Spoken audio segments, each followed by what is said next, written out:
विजय तिलक, विजय तिलक, विजय तिलक, विजय तिलक, विजय तिलक, विजय तिलक। विजय तिलक देख रहे हैं आप, जहां 9 जिलों की 59 सीटों की अपडेट हम आप तक पहुंचा रहे हैं। वोटिंग प्रतिशत पर हमारी निगाहें टिकी हुई हैं और हमारे तमाम सहयोगी ग्राउंड पे डटे हुए हैं सुबह से आपको हर एक पल की अपडेट देने के लिए।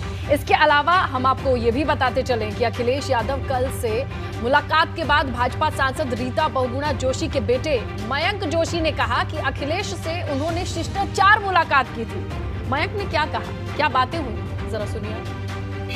प्रयागराज से बीजेपी सांसद रीता बहुगुणा जोशी के बेटे मयंक जोशी ने कल समाजवादी पार्टी अध्यक्ष अखिलेश यादव से मुलाकात की। मेरे साथ मयंक जी, आपको बीजेपी का नेता कहूँ कि या सपा का? नहीं, आप मुझे नेता सिर्फ कहें, नेता भी ना कहें, आप मुझे सेवक कहें। मैं कार्यकर्ता हूँ और एक क्षेत्र में काम कर रहा था, वहीं से टिकट की उपेक्षा करी थी, नहीं मिली, कोई बात, तो कार्यकर्ता रहने दीजिए मुझे। लखनऊ क्षेत्र में काम करता हूँ, लखनऊ का कार्यकर्ता हूँ। समाजवादी पार्टी अध्यक्ष से वोटिंग के एक दिन पहले मुलाकात के मायने उन्होंने ट्वीट किया फोटो को, इसके कई मायने निकाले जा सकते हैं, तो आपको क्या लगता है ये मीटिंग जो है किस लिहाज से किससे थी? देखिए, माने कहीं निकाले जा सकते हैं, मगर कई बार क्या होता है कि वो ग्रह नक्षत्र जो होते हैं ना, वो मिलते हैं। समय मिल गया, कल जा करके मिल लिए। मीटिंग एक दिन पहले भी जब आपका टिकट नहीं हुआ था तब भी आपकी मीटिंग हुई थी, कल भी हुई है? नहीं, वो स्पेकुलेशन था, वो आप लोगों के में आपस में चर्चा चल रही थी, मैं भी पढ़ता था, मुझे भी काफ़ी हास्यास्पद लगता था कि लोग कहते थे, कभी कह रहे थे शॉल ओढ़ के चले गए, कभी कह रहे थे कल ज्वाइन कर रहे, कभी परसों कर रहे थे, वो सब गलत था। उसको कल मैं मिला हूँ और देखिए मिला हूँ तो आप लोग के सामने हूँ।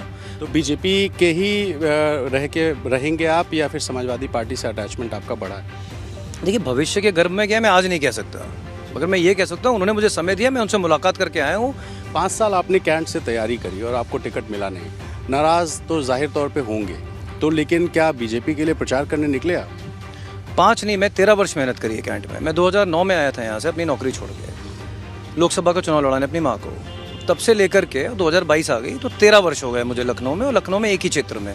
तो जाहिर सी बात है, निराशा होगी अगर आप 13 वर्ष में किसी चैनल में काम कर रहे हो, आपका प्रमोशन ना हो तो क्या उससे। आप खुल के ये क्यों नहीं बोल रहे हैं कि आपको समाजवादी पार्टी से या तो मोह हो गया है या बीजेपी से मोह भंग हो गया है? नहीं, मुझे कोई मोह ना तो भंग हुआ है, ना किसी से मोह हुआ है। मैं अखिलेश यादव जी को आज से नहीं, पिछले 25 वर्ष से जानता हूँ। अच्छा, किसके लिए वोट करने की अपील करेंगे? आज वोटिंग अभी चल रही है। हाँ, मैं डेवलपमेंट के लिए जाएं, मत डालें। विकास इसलिए नहीं बोलता, हो सकता है कोई कैंडिडेट हो विकास बोलेगा, विकास मेरे लिए बोल दिया। और अपना खूब जाएं, मतदान करें अच्छे से। किसानों का मुद्दा है, एमएसपी का मुद्दा है, महिला सुरक्षा का मुद्दा है, नौकरियों का मुद्दा है, उसके बारे में सोचें, विचार करें, जाके मतदान करें। मैंने भी वही किया है। किसी खास पार्टी के लिए वोट करें, किसी खास व्यक्ति जो सीएम बन सकता हो उसके लिए वोट करें, कोई तो अपील होगी आपके मन में? नहीं, अपील करना देखिए आज के दिन ठीक नहीं होता, आप भी जानते हैं। जो बाकी नेता कर रहे हैं सर, सुबह से हम लोग कर रहे हैं। अच्छी बात, वो सब नेता है, मैं नेता ही, मैं कार्यकर्ता रहने दीजिए। मैं नेता जिस दिन बन जाऊंगा मैं भी अपील कर दूंगा। आज समाज सेवक के तौर पे आप बोल दीजिए। समाज सेवक के तौर पे विकास, डेवलपमेंट, जाएं, जो अच्छा लगता है, जिसके लिए चाहें जाके मतदान करें। बीजेपी के लिए आप नहीं प्रचार करेंगे? मेरे अब समाप्त हो गया प्रचार। अब मेरे प्रचार अब करने से क्या होगा, 2 घंटे बाद तो वोटिंग बंद हो जाएगी। अभी 3 फेज बाकी है। नहीं, उसमें जहाँ मुझे कोई बुलाएगा मैं जाऊँगा, कोई बुलाए तो बुलाएगा वहाँ चला जाऊँगा, जहाँ लगे कि। गोरखपुर में भी बाकी है, गोरखपुर जाके योगी जी के लिए प्रचार करेंगे? अरे कहाँ इतने बड़े लोगों का नाम मेरे आगे ले रहे हैं आप, ये मत करिए। हमको अगर बुलाएंगे तो चले जाएंगे, नहीं बुलाएंगे तो घर बैठेंगे आराम से। तो देखिए, मयंक जी जो खुल करके बीजेपी के खिलाफ भी नहीं बोल रहे हैं और समाजवादी पार्टी के पक्ष में भी नहीं बोल रहे हैं, तो जाहिर है नाराज़गी बीजेपी से इस बात की है कि 13 साल से कैंट सीट से तैयारी कर रहे थे लेकिन टिकट नहीं मिला। ऐसे में मयंक जोशी अखिलेश यादव से मिलते हैं, अखिलेश यादव उनकी फ़ोटो ट्वीट करते हैं और उसके बाद मयंक जोशी खुल करके बीजेपी के पक्ष में वोट डालने की अपील नहीं कर रहे हैं। तो जाहिर है कि एक संदेश देने की कोशिश मयंक जोशी की तरफ से की गई है। हालांकि रीता बहुगुणा जोशी बीजेपी के प्रचार के लिए निकल रही हैं। ऐसे में आगे की रणनीति क्या होगी ये देखना मजेदार होगा। तो गोल गोल बातें बोल के किनारे निकलते दिखाई दिए मयंक जोशी। इसी बीच बड़ी खबर क्या आ रही है, चलते हैं दीपा के पास। बिल्कुल स्नेहा, बड़ी जानकारी ये है, पीलीभीत जिले में 3 बजे तक का वोटिंग परसेंटेज कितना है वो सामने आ चुका है। 54.81% हुआ है मतदान पीलीभीत जिले की। हम ओवरऑल बात कर रहे हैं, पीलीभीत की 4 सीटों पर मतदान लगातार सुबह 7 बजे से जारी है, शाम के 4 बज चुके हैं और 3 बजे तक का एक डेटा सामने दर्शकों के है। 54.81% मतदान हुआ है पीलीभीत में। जया। बिल्कुल दीपा, तो ओवरऑल आपने बता दिया कि 3 बजे तक 54.81% मतदान हुआ है, लेकिन पीलीभीत की 4 विधानसभा सीटों पर क्या है आंकड़ा, बहुत जल्दी से दर्शकों को दिखा देते हैं। देखिए, पीलीभीत में 52.7% मतदान हो गया और इसके बाद बरखेड़ा की बात की जाए 55.1%, पूरनपुर में 56% वोटिंग परसेंटेज है, जबकि इसके अलावा अगर हम बीसलपुर की बात करते हैं तो यहाँ पर 55.5% मतदान अब तक हो चुका है। ये है 4 विधानसभा सीट का आंकड़ा। दीपा, एक और बड़ी खबर सामने आ रही है, लेकिन मैं चाहूंगी कि क्या है ये बड़ी खबर, आप बताएं। बिल्कुल जया, बड़ी जानकारी रायबरेली से यह है कि 3 बजे तक कुल 50.83% मतदान यहां पर भी हुआ है। 9 जिले, 59 सीटें, उन 9 जिलों में रायबरेली भी शुमार है। 3 बजे तक का डेटा ये सामने रहा, 50.83% मतदान हुआ है और 5 विधानसभा की सीटें यहां पर हैं। ये ओवरऑल डेटा है रायबरेली का। जया। बिल्कुल दीपा, तो 3 बजे तक के आंकड़े रायबरेली के भी सामने आ चुके हैं और क्या है ये आंकड़े बहुत जल्दी से दर्शकों के सामने रख देते हैं। अलग अलग विधानसभा सीटों में क्या है हाल, चलिए ग्राफिक्स के जरिए देख लेते हैं। देखिए रायबरेली में 51.7% मतदान 3 बजे तक हो चुका है। हरचंदपुर की बात करें 51% यहाँ पर वोटिंग परसेंटेज है। सरेनी की बात करते हैं तो यहाँ पर भी 50% मतदान 3 बजे तक हो चुका है। ऊंचाहार में 49.4% मतदान 3 बजे तक के आंकड़े हैं। इसके अलावा अगर बछरावा की बात करते हैं तो यहाँ पर वोटिंग परसेंटेज 3 बजे तक का 51.7% रहा। स्नेहलता।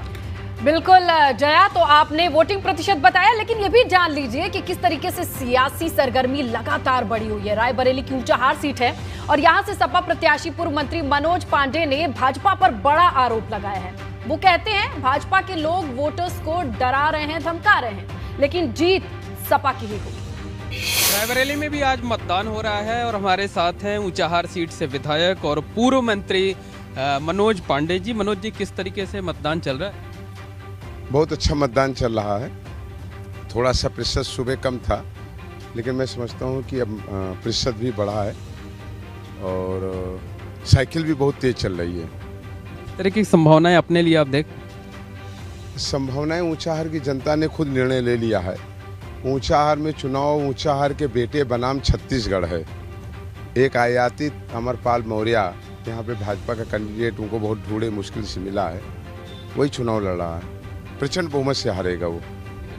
वो आरोप ये लगा रहे हैं कि आप कई जगह उनके वोट नहीं डालने दे रहे। इतनी गुंडाई कभी नहीं हुई जिस तरह लोकतंत्र में भाजपा के सत्ता के गुंडों ने सत्ता संरक्षित आज पूरे ऊंचाहार में पैसे बांटे, जगह जगह जा करके वोट को प्रभावित करने का काम किया। आदर्श चुनाव आचार संहिता की धज्जियां उड़ाई हैं और आज भी जब मैं आपसे बात कर रहा हूं तो 3 दर्जन से अधिक समाजवादी पार्टी के उन कार्यकर्ताओं के जिनके ऊपर 151 के भी मुकदमे नहीं थे, उन्हें थाने में बैठा के रखा गया। गुंडागर्दी कौन कर रहा है? वो आपके ऊपर आरोप लगा रहे हैं, आप बांटते हुए पकड़े गए, पैसे बांटते हुए पकड़े गए। थाना सलोन के अंतर्गत अमरपाल मौर्य जी की ऑडियो और वीडियो भी वायरल हुई। जिस तरह पैसे बांटे हैं और सत्ता के दम पर जो गुंडाई की है, इसका परिणाम उनको जनता देने जा रही है आज।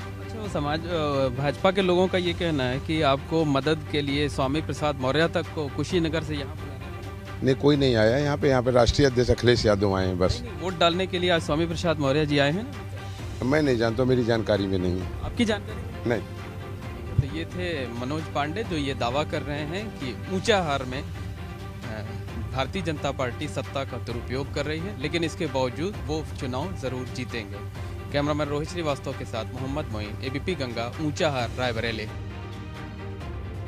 देखिए, इसी बीच हम आपको बताते चले कि वोटिंग प्रतिशत आने के बाद बूथ पर क्या कंडीशन है, कितनी भीड़ है या सन्नाटा है, ये जानने के लिए हमारे तमाम सहयोगियों का अब हम रुख करेंगे। नितिन हरदोई से हैं, नितिन का रुख कर लेते हैं। नितिन, बताइए और दिखाइए भी कि क्या अभी भी लोग घरों से बाहर निकल रहे हैं? मतदान प्रतिशत अब तो 3 बजे का आ भी गया है। देखिए, बिल्कुल देखिए, 3 बजे तक जो पूरा अगर हरदोई की बात की जाए तो कंपाइल जो फिगर है वो करीब 47% जो मतदान है वो सभी 8 सीटों पर हुआ है। और इस समय मैं मौजूद हूँ, ये है अल्हापुर गांव, शाहाबाद, जो यहाँ विधानसभा लगती है। रजनी तिवारी बीजेपी से कैंडिडेट हैं, एसपी से आसिफ खां बब्बू हैं। वहाँ एक गांव है, ये मतलब है तो नगर क्षेत्र से जुड़ता हुआ, लेकिन यहाँ इक्का दुक्का ही वोटर्स पहुँच रहे हैं। तमाम जो लोग हैं जो वोट डाल चुके हैं उनसे जरूर बात करते हैं किन मुद्दों को लेकर वोट किया है। आप बताइए, किन मुद्दों को लेकर आपने वोट किया है? आप जब वोट करने पहुँच रहे हैं, क्या जहन में चल रहा है? नहीं, आवाज नहीं आ रही है नितिन, आपको फिर से कनेक्ट करना पड़ेगा। आवाज नहीं आ रही है, लेकिन नितिन जरूर बात कर रहे हैं कि किस तरीके से तमाम लोग अब जब घरों से बाहर निकले। नितिन, अगर आप तक आवाज आ रही हो तो कंटिन्यू करेंगे। जी स्नेहलता जी, और भी लोग हैं, उनसे बात करते हैं। क्या लग रहा है, किन मुद्दों को लेकर आप लोग वोट कर रहे हैं? सर, सबसे बड़ा इस प्रदेश का मुद्दा रहा है रोजगार। युवा पूरे प्रदेश में 5 साल युवाओं को कोई भी रोजगार नहीं मिला, और कोई भी भर्तियां अगर हुई तो कहीं कोर्ट में अटक गई या तो उनके पेपर लीक हो गए। कुल मिला के रोजगारी, अनएम्प्लॉयमेंट एक बड़ा मुद्दा है, आप भी यही मानते हैं?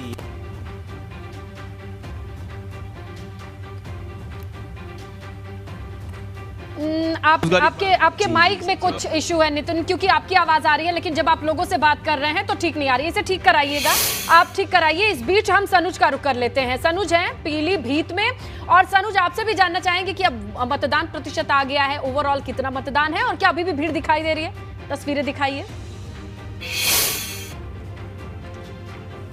देखिए, पीलीभीत अभी जो 9 जिलों की 59 विधानसभा सीटों पर चुनाव चल रहा है, उसमें पीलीभीत अभी भी नंबर 1 चला है और 54.83%, ये 3 बजे तक का आंकड़ा है। इतनी वोट यहां पर पड़ चुकी है, इतना प्रतिशत मतदान हो चुका है। लेकिन चूंकि दोपहर का वक्त है तो जो मतदान केंद्र है उन पर सन्नाटा पसरा हुआ नजर आ रहा है। कुछ मतदाता जरूर आ रहे हैं। ये तस्वीर आप देखिए, ये उच्च प्राथमिक विद्यालय शेर मोहम्मद नगर क्षेत्र पीलीभीत का है, और यहाँ देखिए तमाम बूथ जो है वो सूने पड़े हुए हैं। हालांकि अगर सुबह की बात करें तो सुबह यहाँ मतदाताओं की लंबी लंबी कतारें लगी हुई थी, और सुबह से ही ये उत्साह देखने वाला था कि लोग अपने मताधिकार का इस्तेमाल करने के लिए बड़ी संख्या में मतदान केंद्रों पर पहुंच रहे थे। वो चाहते थे कि लोकतंत्र के इस महापर्व में वो भी अपनी वोट की आहुति दे और वो एक मजबूत सरकार चुने। वो बात अलग है कि लोगों के अलग अलग मुद्दे थे, कोई विकास को लेकर, कोई सुरक्षा को लेकर और कोई डेवलपमेंट, तमाम चीजों को लेकर लोग यहां पर वोट करने आए थे। लेकिन फिलहाल यहां सन्नाटा पसरा हुआ है। लेकिन यहां के जो लोग हैं वो ये बता रहे हैं कि अब जैसे जैसे करीब आधा 1 घंटे बाद फिर यहां पर जो मतदाता है वो आना शुरू हो जाएंगे और उसके बाद अपने मताधिकार का इस्तेमाल करेंगे। देखिए, पीलीभीत में पिछली बार अगर 2017 की मैं बात करूं तो करीब 68% जो वोट थे वो यहां पर पड़े थे। तो इस बार चाहे हम डीएम पुलकित खरे की बात करें, उन्होंने लगातार ऐसी कोशिशें की है, लगातार ऐसे प्रयास किए हैं कि उस मतदान प्रतिशत को बढ़ाया जा सके। लेकिन अभी तक चूंकि 3 बजे का जो आंकड़ा है वो 54.83% का है, और 6 बजे तक ये आंकड़ा कहां पहुंचेगा इस पर सबकी नजरें टिकी हुई है। लेकिन हाँ, तमाम राजनीतिक दलों की 4 विधानसभा सीटें हैं यहाँ पर। चारों विधानसभा सीटों पर जो 43 प्रत्याशी हैं, सभी के दिलों की धड़कनें बढ़ी हुई है। ये वोटिंग प्रतिशत ये कितना बढ़ेगा, कहां तक जाएगा, और उसके इशारे ये भी हम समझेंगे एबीपी गंगा पर। लेकिन अभी चलिए सीतापुर का रुख कर लेते हैं। 9 विधानसभा सीटें हैं, 7 पर बीजेपी का कब्जा 2017 में। लेकिन अभी बूथ पर क्या कंडीशन है, पंकज सिंह गौड़ हमारे साथ, हमारे सहयोगी हैं, वो तस्वीरें भी दिखाएंगे और ओवरऑल वोटिंग प्रतिशत की भी बात करेंगे। पंकज, है ना? बिल्कुल, आपने सही कहा। वोट प्रतिशत हर कोई जानना चाह रहा है, और सीतापुर में आपको बता दें कि 50% का आंकड़ा पार कर चुका है मतदान का, और धीरे धीरे अब फिर से मतदान केंद्रों पर लोग पहुंचने लगे हैं, और यहाँ पर मतदान प्रतिशत बढ़ना लाजमी हो गया। उनसे बात कीजिए ना। बिल्कुल, इनसे जानने की कोशिश करते हैं कि जो आप लोगों ने मतदान किया है वो क्या सोच के, क्या मान के आप लोगों ने मतदान किया है? ये सोचा है कि सरकार जो है शांतिपूर्वक सरकार चल रही है, इसी तरह शांति बरकरार रहे हमेशा 5 साल तक। जी, तो ये शांति चाहते हैं इसलिए मतदान किए थे। आपका क्या कहना है? हमारा कहना ये है कि हमारे शहर में या कोई भी हो या जो सरकार ना चला पाए उसको सरकार चलाना नहीं चाहिए। इसलिए हमने जो चुना है हमने समाजवादी पार्टी को वोट दिया है। तो ये इन्होंने अपनी जता दी, मंशा भी जता दी, और आपसे जानना चाहेंगे कि आपने वोट किया है, क्या सोच के वोट किया है? देखिए, कानून व्यवस्था अति उत्तम है। कानून व्यवस्था के अकॉर्डिंग जो चल रहा है जिस तरीके का, हम लोग उसमें कोई परिवर्तन नहीं चाहते हैं व्यवस्था में। हम कहते हैं वही व्यवस्था फिर से एक बार। देखिए, अब लगातार लोग घरों से बाहर निकल रहे हैं और हमारे जो सहयोगी हैं वो तस्वीरें भी दिखा रहे हैं। वोटिंग प्रतिशत पर हमारी निगाहें किस तरीके से बनी है वो हम फ्लैश भी कर रहे हैं, स्क्रीन पर आप देख सकते हैं। इसके अलावा टाइम टू टाइम हमारे सहयोगी तस्वीरें भी दिखा रहे हैं। और ये भी चलिए, जो खबरों का सिलसिला है वो कहता है कि लोकतंत्र के इस महापर्व में महादान को लेकर सीतापुर में उत्साह बढ़ाने वाली तस्वीरें भी हमारे सामने आई। जहां बाढ़ कटान से प्रभावित क्षेत्र सबसे ज्यादा मतदान का रिकॉर्ड बनाते दिखाई दे रहा है। यहां 200 मतदाता 2 किलोमीटर नाव से सफर कर रहे हैं। नदी को पार करके 5 किलोमीटर पैदल चल करके मतदान करने पहुंच रहे हैं। तो आप देख रहे हैं आप कि किस तरीके से ये तमाम चुनौतियां हैं, लेकिन उन्हें पार करके अपने मताधिकार का इस्तेमाल करने वाली तस्वीरें बहुत मोटिवेट करती हैं कि अगर अभी भी मताधिकार का इस्तेमाल नहीं किया है तो इन तस्वीरों को देखिए और समझिए अपने वोट की पावर।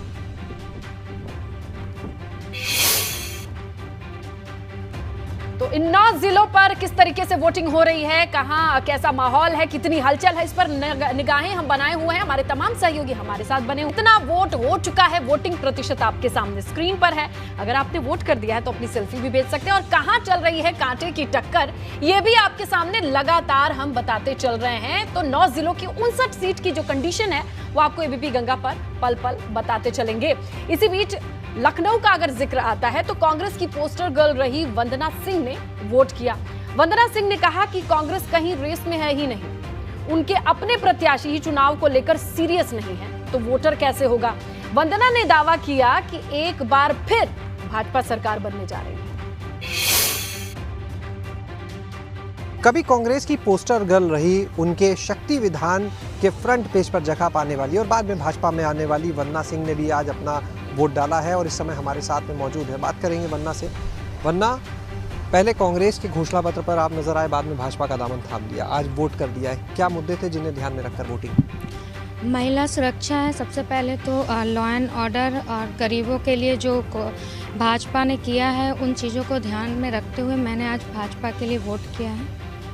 क्या लगता है ओवरऑल अगर बात करें लखनऊ की तो किस तरह से देख रहे हैं लखनऊ का माहौल? भाजपा की लहर दिख रही है हर जगह और इस बार भी योगी जी ही आएंगे दोबारा। क्यों, क्या पीछे, इसके पीछे क्या वजह लगती है? ग्रामीण क्षेत्रों में आप देखिए, जिनके पास कच्चे घर थे उनको पक्के मकान दिलाए गए और महिला सुरक्षा के लिए। आइए चलिए चलते हैं लखनऊ। हमारे सहयोगी अनुभव हैं, उनसे जानते हैं कि क्या अभी बूथ पर तस्वीरें आ रही हैं, अभी कितनी हलचल है, वोटिंग प्रतिशत क्या है, माहौल। अनुभव। देखिए, हम सुबह से रिपोर्ट भी कर रहे हैं और हमने भी वोट किया है। तो अगर जिन लोगों ने अब तक वोट नहीं किया है उनसे यही अपील है कि जाओ भैया वोट करो। ये लखनऊ है और यहाँ सबसे कम अभी तक वोटिंग हुई है, यानी लोग वोटिंग में भी नवाबियत दिखा रहे हैं, नवाब बने हुए हैं, जबकि वोटिंग के लिए नवाब बनने की जरूरत नहीं है। महज 47% वोटिंग हुई है राजधानी लखनऊ में दोपहर 3 बजे तक, और दावा प्रशासन कर रहा था कि हम 80% वोटिंग कराएंगे। देखिए, बहुत अगर हम कहें अभी आपको दिखाएं, और आज आप देखिए सड़क कितनी सूनी है, आसानी से आप आइए, गाड़ी से आइए, कोई आपको रोक नहीं रहा है। मतदान केंद्र में आपका स्वागत होगा, इस तरीके से आदर्श मतदान केंद्र बनाए गए हैं। मतदान केंद्र खाली पड़े हुए हैं, लेकिन शायद लोग घर से निकल नहीं रहे हैं। यही वजह है कि 3 बजे तक राजधानी लखनऊ में ज्यादातर, जो अगर हम कहें 9 विधानसभाएं हैं, और जो ज्यादातर एवरेज जो आ रहा है वो 47% वोटिंग का आ रहा है। 2019 की अगर बात कर ले तो कुल 58% वोटिंग हुई थी जब लोकसभा के चुनाव हुए। 2017 की बात कर ले तब 57.46% वोटिंग हुई। पर इस बार लग रहा है कि उससे भी पीछे कहीं न लखनऊ रह जाए। इसीलिए हम बार बार कह रहे हैं कि भैया जिसने वोट नहीं डाला है, आइए, बूथ आपका इंतजार कर रहा है, सड़कें खाली है, कहीं कोई भीड़ नहीं है, वोट तो दे जाइए। अब आपको अगर हम अंदर लेकर चलें तो हमें तो यहाँ सुबह कुछ जरूर भीड़ नजर आई थी, फिर उसके बाद दोपहर में थोड़े लोग नजर आए, पर अब आप देखिए 4 स्टेशन है और कहीं पर भी वोटर नजर नहीं आ रहे हैं। यानी शायद वोटिंग को लेकर उस तरीके से लोग या तो उत्सुक नहीं है, या फिर वो चीज़ों को लग रहा है कि चलिए ठीक है, जिसको वोट देना है वो वोट दे रहा है। यहाँ देखिए, यहाँ पर भी खाली है, इधर भी खाली है, कहीं पर भी वोटर हमें नजर नहीं आ रहे। इक्का दुक्का लोग जरूर यहाँ हमें दिख रहे हैं पोलिंग बूथ पर, जो वोट डालने के लिए पहुंचे हैं। अभी भी समय है, 6 बजे तक, शाम 6 बजे तक वोटिंग होगी, और जो लोग अगर नहीं निकले अपने घर से कम निकले। लखनऊ को भी वोटिंग में कम से कम अव्वल बनाए, कम से कम 60% मतदान तो हो राजधानी लखनऊ में। बिल्कुल अनुभव देखिए, और ये किस तरफ इशारा है, धड़कनें बढ़ जाती हैं तमाम प्रत्याशियों की कि किसके समर्थक घर में रह गए और किसके समर्थकों ने उत्साह में जाकर के वोट डाला है। चलिए आप नजर बनाए रखिए।